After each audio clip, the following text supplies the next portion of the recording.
नमस्कार। लगता है आप यहाँ फंस गए हैं। मैं कुछ मदद करूं? मुझे नहीं पता कि क्या हुआ है। मेरे इंजन ने काम करना बंद कर दिया है। कृपया मेरी मदद कीजिए। मेरे भाई, मैंने तुम्हें मुझे ओवरटेक करते हुए देखा था और तुम ढलान से नीचे आते वक्त गलत गियर में थे।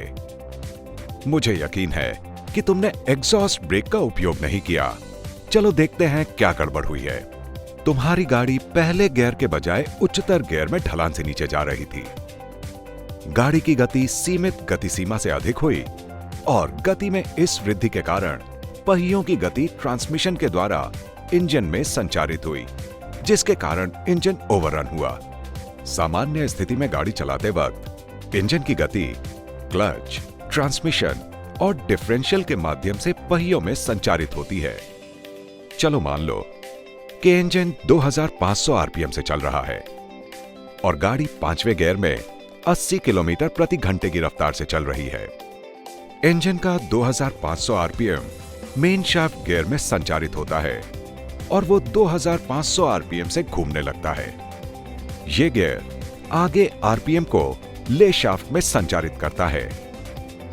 चूंकि गाड़ी 5वें गियर में है और सीधे मेन शाफ्ट से ड्राइव हो रही है, इसलिए गियर बॉक्स आउटपुट शाफ्ट पर 1944 आरपीएम संचारित होता है। डिफरेंशियल रिडक्शन की वजह से व्हील पर 349 आरपीएम प्राप्त होता है। गाड़ी की गति में इस वृद्धि के कारण पहियों की गति बढ़ जाती है और गति प्रवाह विरुद्ध हो जाता है।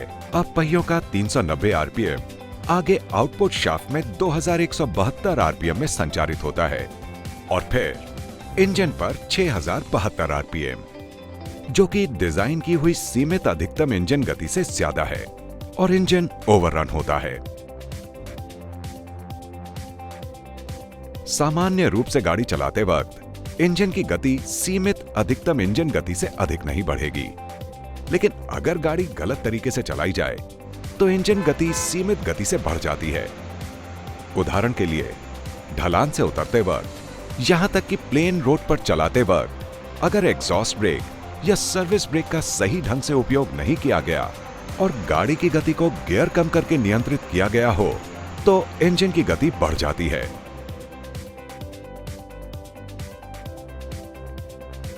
इंजन ओवररनिंग के दौरान वॉल्व मैकेनिज्म की जड़ता बढ़ जाती है, जिसके कारण टैपेट कैम कॉन्टूर को फॉलो करने में असफल होता है, जिसके परिणाम स्वरूप टैपेट जंपिंग होती है और उसके बाद वॉल्व स्प्रिंग सर्ज की शुरुआत होती है।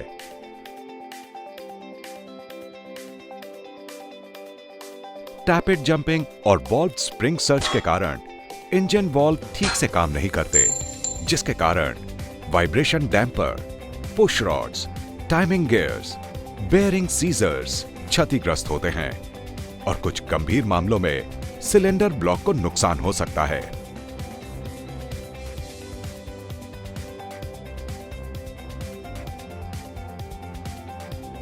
क्या करें और क्या नहीं?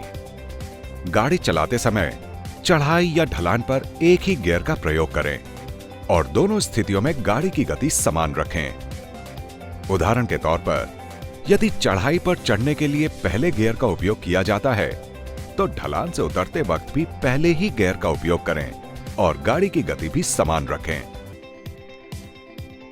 गाड़ी को कभी भी न्यूट्रल स्थिति में ना चलाएं, क्योंकि न्यूट्रल स्थिति में गियर बदलने पर और इंजन की गति से मेल खाने की कोशिश करने पर इंजन ओवररन हो जाता है। हमेशा निचले गियर में गाड़ी चलाएं, एग्जॉस्ट ब्रेक हमेशा ऑन रखें और ढलान पर आवश्यकता अनुसार फुट ब्रेक का उपयोग करें। यह गाड़ी की गति को अचानक से कम करने के लिए गियर बदलने की आवश्यकता से बचने का सबसे प्रभावी तरीका है। उच्च से निम्न क्रम में, जैसे छठे से पांचवां या पांचवें से चौथा गियर बदलते वक्त यह सुनिश्चित करें कि बदले जाने वाले गियर की सुझाई गई सीमा तक गाड़ी की गति को कम किया गया है।